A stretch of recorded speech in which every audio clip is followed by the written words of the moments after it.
Hello, everybody. Welcome back into the Red Earth Production Studios for another edition of YBMcast, powered by Game 7 Baseball. Just finished up the World Series. They did a great job out there, Dave and Dave, big ups. If you haven't seen the highlights in the show from Tuesday, take a minute, go back, check it out. There was some great baseball. We did have one. I got a chance. I got to film it. There was a bracket play game on Saturday. It was really good. St. Louis Force Premier. St. Louis Naturals, Coach Eichhorn's group, went into the seventh inning, tied it 2. A couple guys made some really good plays. They turned a double play. Got into the 8th inning, and St. Louis Force Premier strung some hits together. It was a really fun game to watch. So that's in there. I really enjoyed it. The fans were great. People are great. I enjoy being out at the ballpark because, especially with the kids, it was fun. I was out filming, and I had a group of gamers. It was Gamers Blue, 11U. And I like, you guys want to call the game while I'm shooting this? They go, yeah.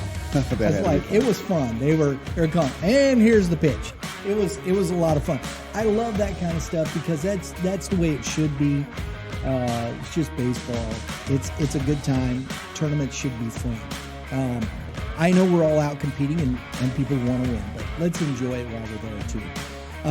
Hey, look, folks, if it's tryout time, right? If you're looking for a video to promote your group, your club, whatever the case may be, Red Earth Productions, that's what we do.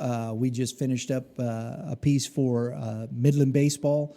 We'll be happy to talk to you about what we can do for you. Promoting your club, your baseball team, your tryouts, whatever the case may be, give us a call here at Red Earth Productions. Now that we got all the stuff out of the way, let's talk some baseball, baby. Let's talk some baseball. Let's go. It's been a while, actually. So we've had so much rain. It's been kind of crazy. So I feel like it's been my son's team. I feel like I haven't seen him in 10 days. Because of all the rain and rainouts, and even practices have been rainouts. Well, because even in the World Series, Thursday, it was so funny. I'm talking to the guys, Dave and Dave, and it was just, I couldn't believe Friday got pushed back. I'm like, why? It didn't rain, whatnot. Penning, I'm talking to Dave Penning. He says, oh no, the one cloud. The one cloud. Right over Chesterfield. And I was like, oh, man, I'm sorry. And he said, but they got it done. And again, and here's the other thing. There's a lot of good groups around here. Chesterfield Valley Athletic Complex, Baldwin, folks over there. They even sent some teams over to Edwardsville, the Plummer Park folks and whatnot. CNH, the guys over there. Everybody jumped in, really worked hard to help Game 7 baseball. I think that's awesome. The community jumps in. Everybody's working to help each other. I think that's great. Yeah, I think sometimes directors catch a little bit of heat, sometimes from parents, trying to push things back, and we just want schedules being set or just making decisions, and there's a lot more that goes involved. So hats off to all the grounds crews that have been out there killing it, trying to get fields ready, because I know that some fields have been on turf, some fields have been natural, and some of them are skin fields. So it's been tough, but heck of a job by some of these teams for sure. Absolutely, man. Absolutely. So we appreciate you guys that are working on those weekends and the hot days. You're out there trying to get those fields ready to go. So big kudos, big shout out to all you guys. We did, I think, strike a chord in our last episode. We're talking about what defines a AA, AAA major player, even a single A. There is single A. Yeah. And, I think we can go into the thought process here with that and continuing on that conversation when we talk about teams, when we talk about what defines these teams, and when we talk about, especially now, because we're going into tryouts, right? Everybody's doing their tryouts. Do the parents really understand where their child's at in their development as a player? To take them, if they want to go to another group, if it doesn't fit, how are we making these decisions, right? Yeah, this is an interesting time, and I think one of the things that we're always going to try to do is as clubs, organizations, is always try to get our teams to the best that we can. So, we're going to try to advertise our group as a AA, AAA kind of caliber team or AAA major, whatever. I think it is up to some parents to kind of identify what they are actually seeking and chasing, and trying to weed through some of that. Yeah. Teams, I see teams that have a mixture of players, have AA and AAA guys, or guys that grow into AAA as they mature and things like that. So tryouts is an interesting time. I think it's stressful for everybody. To identify what we are as an athlete, I think is huge from the parent side, so that we're not chasing clout or chasing teams. We maybe need to chase a place that has the coaching that their son can work with to get to that level maybe that parent wants, and that athlete can grow. And then I also think I had this in my head, and I just kind of lost my train of thought here just a little bit. But for our kind of our AA, I lost my train of thought here. Oh man, this one I went from like one spectrum to the whole other, and I had this really nice comment to say right here, and I missed it. Can we? Hey, it happens. Yeah, it happens. Hopefully we can. It'll come back. It'll come back. Yeah, maybe very random, and then it's going to pop up, and I'm going to interrupt you in a really nice conversation. That's what this is. It is conversation, and I want people to understand this. We're not sitting here telling you this is what should be and this is what. That's not what this show is about. We're bringing up conversations that I have had with all kinds of people throughout my youth baseball experience, coaching, umpiring, clubs, youth baseball, all of it across that, and I'm sure you have too. This is about how do we improve? I think that's the biggest question. How do we improve? What makes it better? And I will tell you, there's something that I believe in very much, something I've used in my business and what I've done in my career in business.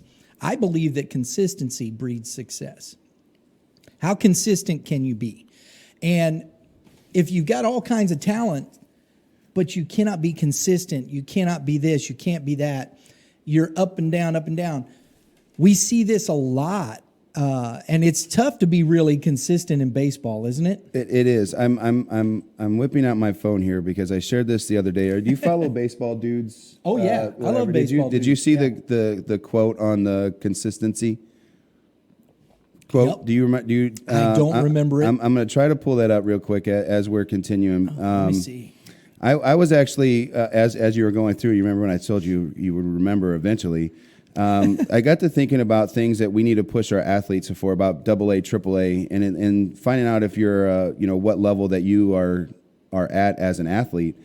You go ahead and talk. I got it. You found it? I got it as well. Okay. Was to, if you feel that you're one of those players that might be a AA, AAA athlete, try out for those teams. Right. Even if you get cut, don't look at it. Don't be afraid to get cut. Go see where your competition is and see what information that you can pick up from being that AAA team or that major level group. Don't be afraid to do it. Don't be afraid to get cut. Put yourself in an uncomfortable position and find out where you stand. And that, as a parent, maybe we do take our athletes to a couple different big name tryouts, and if they don't compete well there, then we can kind of identify where we're at as an athlete. And I think that's a great point, Mitch. I love that thought process. I want to see how does and being realistic. Oh, well, they should have picked him. He had the best try. Maybe not. That's a whole nother conversation. Yes, but as parents, are we going to be realistic? Are we going to see that? Are we going to pay attention when the coach says, you know what, he's not ready for this? Oh, that hurts our feelings a little bit, but can we swallow our pride, help our child if they really want to continue playing baseball at a high level, and say, all right, great. What can we do here? Let's get him in the best program that we can. Let's find a space for him that has good quality coaching and good opportunities to help him continue to grow. Yeah, we I do that a lot when we host tryouts and we cut a kid, and I leave it open to have the conversations with me. I let the coaches kind of I run all of our tryouts for our coaches staff so they can sit and evaluate the athletes the way that they want. But when I have conversations with parents, I'm usually the one doing it. Only because I put myself out there to take that on for my coaching staff. But I also, I'm pretty honest with everybody. And sometimes I'll tell a kid, hey, you might not like my answer. I'm telling you because this is what I do, and this is where I see and where I can see you in improving for your next opportunities, whether it's with us again down the road or with another team, another organization. I just want kids to be successful. It doesn't matter if you play for me, for the Bandits, for the Gators, or anybody else that's a competitor as a team. Just go play baseball and enjoy everything about it, because the game of baseball has given me so much, and all I want to do is give back. So sometimes honesty hurts, like you said. Yeah. And we just have to face that reality. I actually think we're getting there, though. So the baseball dudes, it's at Baseball Dudes 48. It's a fun little. I guess that's their Twitter handle. But it says, this goes back to our talking about consistency. One of the hardest things in our game is consistency. Pitch to pitch, at bat to at bat, inning to inning, game to game, week to week, month to month, and season to season. The game has a way of exposing us. Anyone can have a good day, but can they repeat that success consistently? And that consistency is in all caps, with a question mark. And here's the thing. Whether understanding that concept and understanding that thought process beyond sport is necessary for your success, because no matter what you might think, no matter what, I go get a job, I'm done, I just do my job. No, you're competing. You might be competing for a position. You might be competing for a client. You might be competing for that customer in the marketplace, whatever the case, in the marketplace of ideas. You will always be in that situation where you have to be consistent in your job, because somebody else may come up and do that and begin to excel, because their consistency breeds success and gives them more and more and more. Because if you're consistent day in, day out, pushing yourself, working hard, you will learn more. You will put yourself in that position. You will want, because the only way you're consistent is by working at it. 100%. Right? I have new lessons coming in this week. It's my first time they've ever even had a coach do instruction. So I have some 9, 10, 11, 12-year-old athletes. And the first thing I said after our first session, I said, the only way I'm doing this is if you promise that you'll swing 300 times a week. And I looked at them, I said, I don't want to work with you. I don't want to waste your parents' money if you're not willing to put in the time. I can do that now with my age and where I'm at in my career. Right. However, if I'm younger, maybe I don't say that because I need it. But right now, I want kids to be successful. They have to go home and work. Right. Exactly. And it doesn't matter. There's a 10-year-old messaged me the other day. A parent said, how can I get my daughter, into whatever, sports, things like that. She's a brand new athlete into the softball community. Well, right away, just O'Fallon, Spa, just play in a rec league. I said, hey, go find a batting the closest batting cage, play catch, and throw base or softballs to her. Yeah. And in a couple years, let's have a conversation if she wants it to have instruction. But until they're willing, I'm not a fan of just spending money. Chucking them in there. Yeah. I don't. I agree. And, as we come back to, what you're saying right there, people start talking about tryouts. And I want to come back to this a little bit here, because then you have that thought process of bringing your child into these places. If you take your child to, say, a St. Louis Pirates tryout with Strickland, or, a high-level prospects, gamers, whatnot, I will just say this. If your son player doesn't stand out, you're probably not going to get much to be looked at. Am I wrong in that? Absolutely not. I tell kids to stand in front of the line and make themselves noticeable. If going back to high school, all of these experiences I had this year that I haven't had in the past because I've been focused in different levels of coaching. But now I'm kind of getting back into this youth side. I want these kids to understand you have to push yourselves to be in front of the line. Whether that means the first guy up to make the first mistake, or whatever. If it's your opportunity, don't wait in the back of the line to raise your hand. Don't stand in the back of the line. Find your way up to wherever the coach is talking. Right. Don't just if you have to sprint in front of somebody, sprint in front of somebody. I'm not saying push and shove. That's nowhere near that. But personality has to come out, and I think if these teams that have this skill set have a different kind of swag, they have a different kind of confidence. The Cardinals game last night, if you paid attention to, if you stayed up late to watch that Carlson catch, and you watched a guy like Harrison Bader sprint over there, full of excitement, he's the front of the line kind of guy. Carlson might have been somewhere around there, but he doesn't really have a ton of that flair that like someone like Bader or even Sosa has. But last night he did, but that's what other guys do. Right, they bring that out in that athlete, and so for me. Get in front, get noticed. Be the guy that makes the mistakes in front of somebody. Or if you're going to be in that front, be prepared. This is something. That too. Be prepared, honestly. And I like that. If you make a mistake, you make a mistake. You know what? That happens sometimes. Okay, get up off the canvas, get back in, and go keep doing. But it's something that. I've been taught my life. It's part of my faith and who I am and what I believe. Something my dad had taught many years ago. Power plus attitude equals performance. Can you apply the knowledge? If you're going to be in that front of the line, it always renders to the mind first. The body follows the mind. And it was funny. Many years later. These are things that are there, but I'm watching this documentary on the Dallas Cowboys and Jimmy Johnson.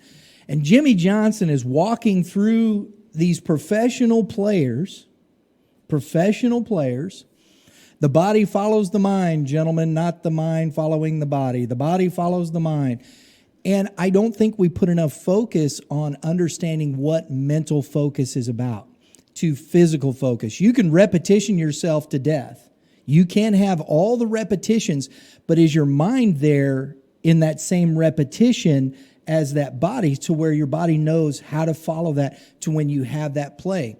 I liken it to this. When you walk on that field, I can hit 100 balls to a guy, and he can make every play because he knows the ball's getting hit to him. But what do you believe when you walk on the field and it's random? You don't know where the ball's going. Are you prepared mentally to have the ball hit to you? Yeah, that want to. And I don't know where those things come from, where these things are brought to bear when we're talking about tryouts. Are you prepared to go out there mentally to where your body follows everything pattern, understanding you're not overwhelmed by it. You're not that. Because when you walk out on the field, when you don't know, you got to be able to understand how to put yourself in that mental focus. Yeah, that's a good point because I think now the game is flipped from, you can always go back to the old Yogi quote about how much the game is half mental or whatever. Right. For me now, when I see an athlete, I wonder why we can go out and practice like just weird dudes, and then you get a game and it's such different. And you talk about that mental side, and I do think that desire to compete has to happen at tryouts mentally. And I think with typical tryouts that I've seen in the past, and whether or not this has been at a walk-on tryout in college, it is very cookie cutter. It is very, let me give you 5 ground balls over here, and everybody stands at shortstop, and it's boring as all get out. You take a bunch of fly balls, and you're hitting there out, and they shag some fly balls. But again, what did they know? They know that 5 ground balls are getting one at them, one backhand, one forehand, one on the run, whatever. That's happening. So right. When do we start putting them in positions that when we really see them struggle is during competition? So finding ways as a director, trying to find ways to create competition in tryouts is what our focus is this year for us, because we want to see where they're at mentally. Yes. Do they want to be a kid when it's just them at shortstop and there's a routine ground ball? And we want to see them either make the play. Obviously, it's great. But if they don't, how do they recover? And that becomes a mental side, because guess what's going to happen again? It's baseball. There's going to be another ground ball hit to you. The more that you can continue to get upset, it's going to be another ground ball. And then at that point, are you mentally prepared for that moment? I was talking with Kevin Mulder from PBR Missouri about this, and it's one of the things and the reasons why when they do their invite scenarios, right? They do all the measurable stuff. They do the 5 ground balls, right, left, boom, boom, and they watch and see the athletics, the measurable stuff. Can you run fast? What's your swing? What's your exit velocity? What's your arm velocity across the field? They get all the measurables, which is good. And I think there's a great point to start. But one of the things that I really thought was interesting, he says, but, really, it's that game after. Can you apply all of that, what you just did? I want to see him apply this in that competitive situation. Everybody loves measurables right now. The eye test is still, I think, part of the game. And absolutely. And what their showcase is giving you is both. They're giving you some measurables. They're taking the time to then play the game so that you can get the eye test to go along with the guys that are running 6.7s or 7 flats. You can see them hit a ball in a gap and get a chance to run. So you're putting in it from a very individualized segment to a team segment, that's what I like about some of these showcases, that you have, one day it's all measurables, next day it's a game or whatever. Yes. And yeah. I really like that because what are you really recruiting? I'm not really recruiting a kid that's got 105 exit speed. I think that's great, but that's probably 1 or 2, 3 swings. Right. Well, let's see what their average is. The squib, that's 62 miles off the bat, is a base hit too. Yeah. Right? Because the shortstop can't get there. Right. So, that's baseball. We all want to see that 105 because you could probably hit that one out of the park. Yeah. Great. Fantastic. And as you said, measurable. But I think the toughest part of that is to measure the mental focus of a player. And that becomes the difficult process. This is where the hit and miss, you don't know.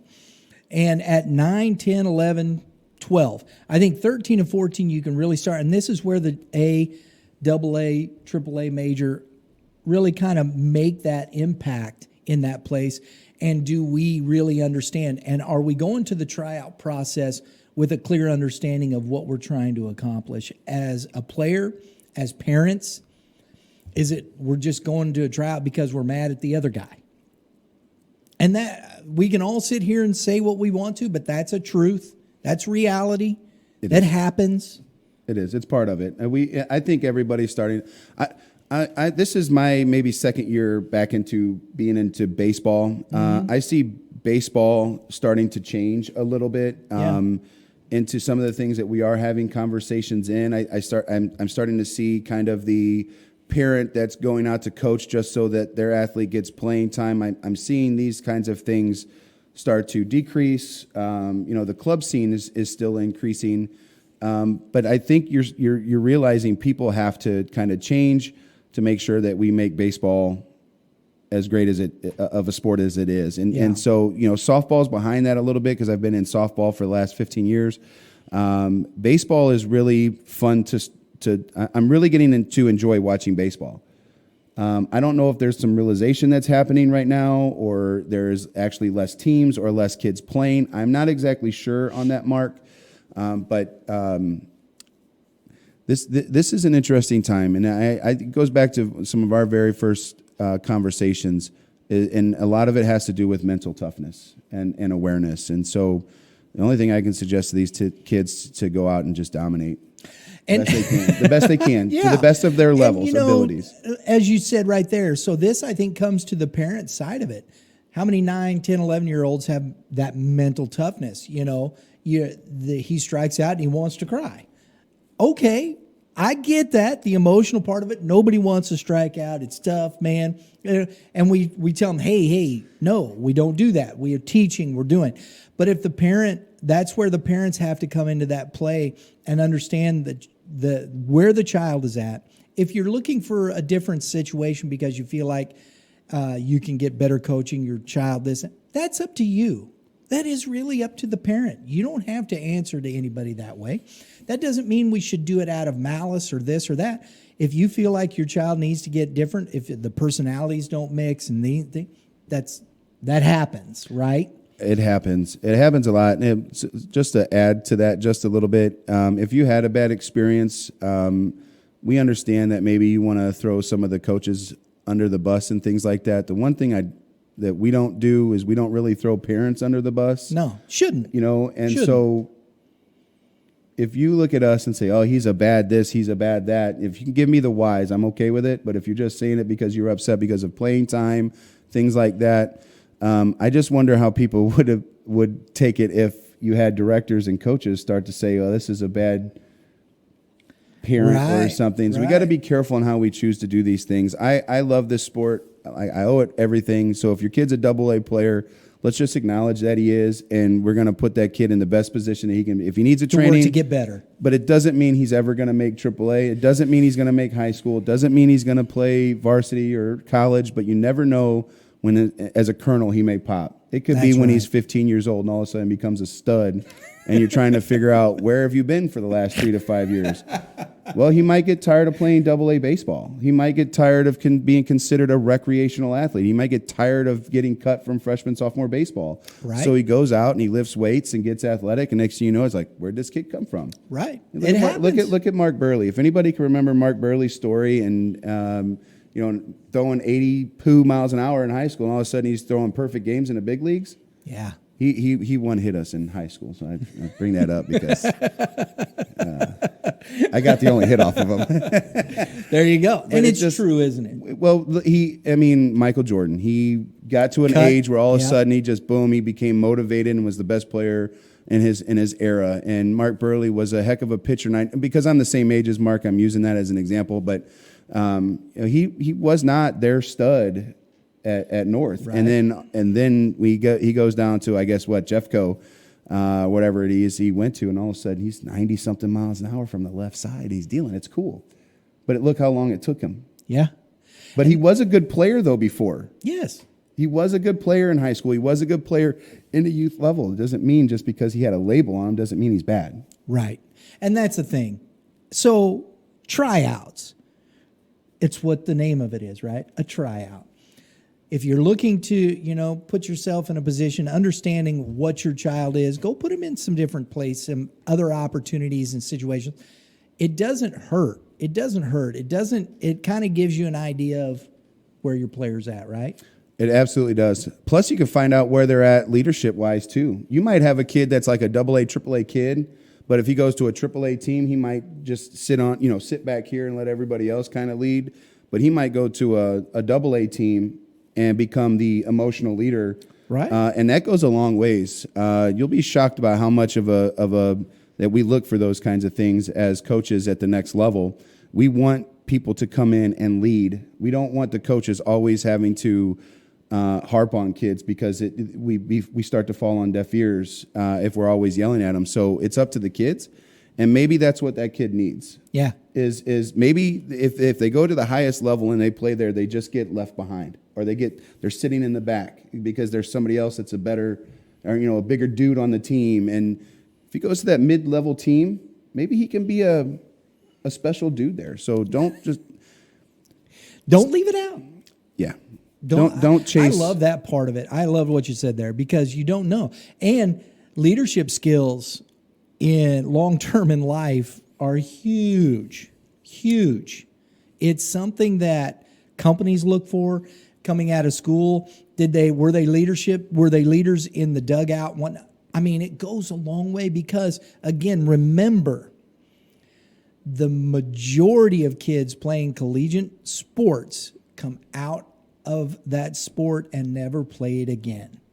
But the lessons, the understanding of these things help progress and push those kids to other places. It's just the reality of it. So tryouts are a necessary part of it. Look at it as a learning experience, not something that's just my opinion, not something that just kind of we go through the process. Use it as a learning experience. Absolutely, and that's what I was saying earlier, is go find a place. If you think you have a borderline athlete, go to the best organization that's in our area. try out. There's going to be, you're going to find 50, 60, maybe more kids.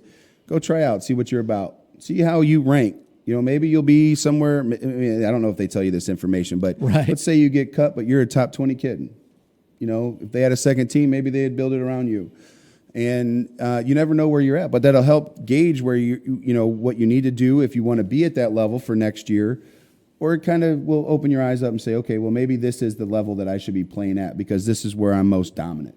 And sometimes being, you know, that most dominant is where our confidence comes in. So we don't want to be on a AAA team with no confidence. We want to be on a AA with confidence.